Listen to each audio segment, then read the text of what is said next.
I've been anxious about this day for a while because moving is a lot on its own, but moving to another country is another level. And packing up my apartment is really the last big thing to do in New York. I'm staying at a friend's because my sheets and stuff are already packed, but I got to my apartment around 7 a.m. so I could organize before the movers came.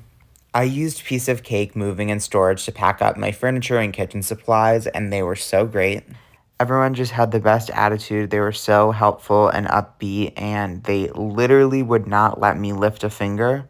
Believe me, I tried to help with a few things, and they just insisted on going above and beyond. Everything I'm not bringing to Spain, I put in a storage unit on Long Island. The whole day honestly went by so fast that I didn't really get emotional until now, several hours later, just thinking about everything.